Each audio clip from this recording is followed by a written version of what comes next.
Assalamualaikum warahmatullahi wabarakatuh. Selamat berjumpa kembali rekan-rekanku, teman-temanku sekalian ya. Pada video kali ini saya akan membuat sebuah video atas permintaan dari rekan-rekan ya. Ada yang nelpon saya minta dibuatkan tentang membahas hakikat marifat, syariat hakikat marifatullah ya. Pada video kali ini dengan judul hakikat marifatullah, hakikat marifat, sekilas pengertian marifat ya. Tentang sekilas pengertian marifat. Satu, tanda orang yang sombong di hadapan Allah Subhanahu wa taala, dan yang keduanya, segala yang kita terima sudah menjadi ketentuan Allah Subhanahu wa taala. Oke. Kepada teman-teman yang baru singgah di channel saya ya, silahkan diklik tombol subscribe-nya, like, share, dan komen. Apabila video ini dirasa bermanfaat, silakan. Dan saya ucapkan kepada rekan-rekan yang sudah subscribe, saya ucapkan terima kasih banyak. Oke, kita langsung saja ke pembahasan materinya ya. Untuk yang pertama yaitu kita akan membahas sekilas pengertian marifat ya. Jadi menurut bahasa, kata marifat berarti mengetahui atau mengenal. Pengertian tersebut bisa diperluas lagi menjadi cara mengetahui atau mengenal Allah melalui tanda-tanda kekuasaannya yang berupa makhluk-makhluk ciptaannya. Sebab dengan hanya memperhatikan tanda-tanda kekuasaannya, kita bisa mengetahui akan keberadaan dan kebesaran Allah Subhanahu wa taala. Kita tentu yakin dan paham betul bahwa tidak ada satu makhluk pun, walau sekecil atau sebesar apapun, yang ada dengan sendirinya. Jadi semuanya itu pasti ada yang menciptakan. Dan siapa lagi yang menciptakan segala macam makhluk serta kalau bukan Allah? Tanda-tanda tentang adanya Allah sudah jelas terlihat di sekeliling kita. Setiap hari kita bisa melihat terbitnya matahari dari ufuk timur dan kemudian tenggelamnya dari ufuk barat. Satu kali pun tidak pernah terbalik.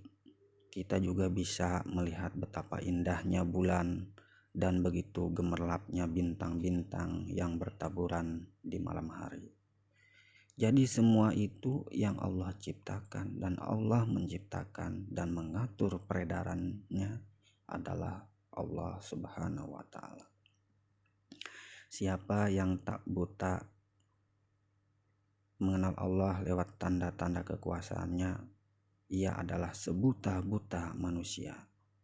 Bukan buta matanya, akan tetapi buta mata hatinya. Sebagaimana yang telah difirmankan Allah Subhanahu wa taala, di mana yang artinya itu sebagai berikut. Sesungguhnya bukan matanya yang buta, tapi mata batinnya, mata hatinya lah yang buta, yang berada dalam rongga dadanya. Adapun yang memperhatikan tanda-tanda kekuasaan Allah yang berupa makhluk-makhluknya tersebut bukanlah sekedar dengan menggunakan penglihatan lahir saja, akan tetapi harus pula ditunjang dengan penglihatan mata batin atau mata hati yang jernih dan bersih dari berbagai macam dosa. Perhatikanlah sabda Rasulullah SAW kepada sahabat Abu Dzar Al-Ghifari, di mana yang artinya itu sebagai berikut. Wahai Abu Dzar, sembahlah Allah seakan-akan kamu melihatnya. Bila kamu tidak melihat Allah, maka yakinkanlah dalam hatimu bahwa Allah melihat kamu.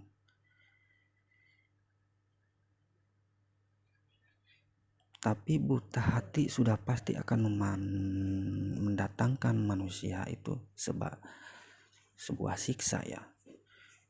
Karena apabila manusia sudah menderita penyakit buta hati, selama ia belum mendapatkan cahaya ilahi yang berupa petunjuk kebenaran, maka selama itu pula ia akan tersesat jalannya.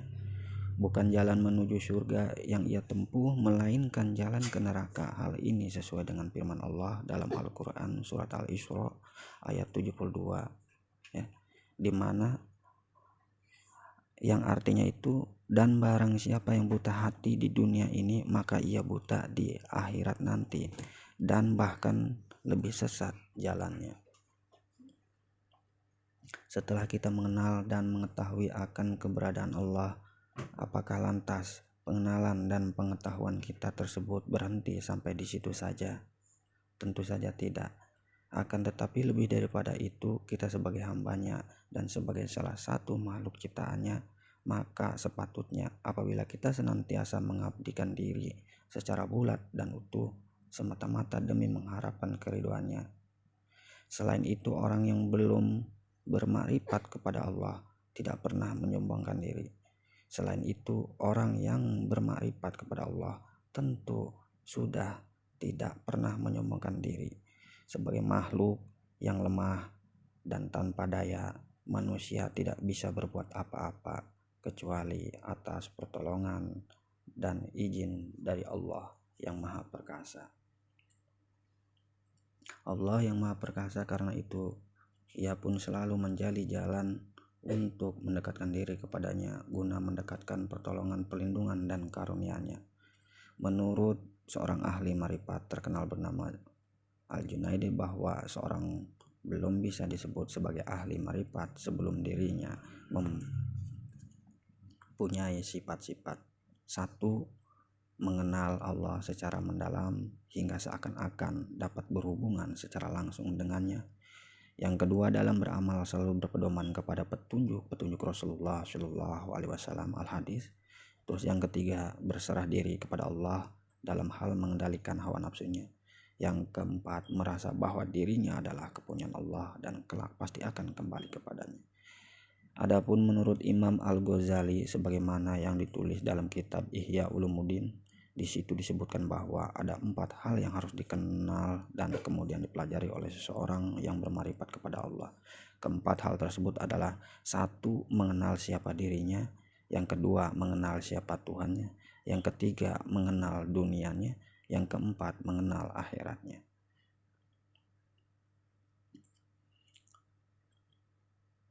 Demikianlah hal-hal yang harus terlebih dahulu diketahui sebelum melangkah kepada topik pembahasan selanjutnya. Nah, yang sekarang 1, tanda orang yang sombong di hadapan Allah. Jadi tanda orang yang sombong di hadapan Allah yaitu sebagian dari tanda-tanda orang yang senantiasa membanggakan amal perbuatannya, berarti orang kurang mempunyai pengharapan terhadap rahmat Allah tatkala terjadi kehilapan pada dirinya.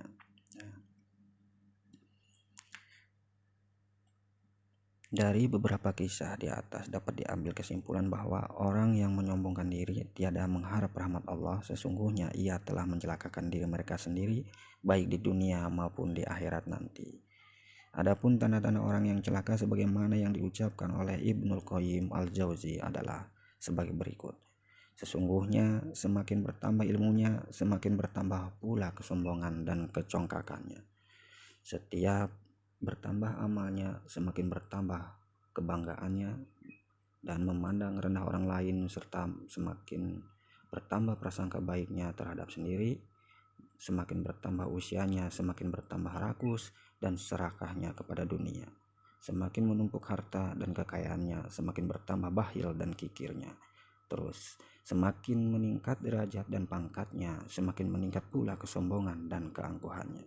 Itulah sifat yang dibenci oleh Allah. Nah, yang keduanya, segala yang kita terima itu sudah pasti menjadi ketentuan dari Allah Subhanahu wa taala. Ya, itu nanti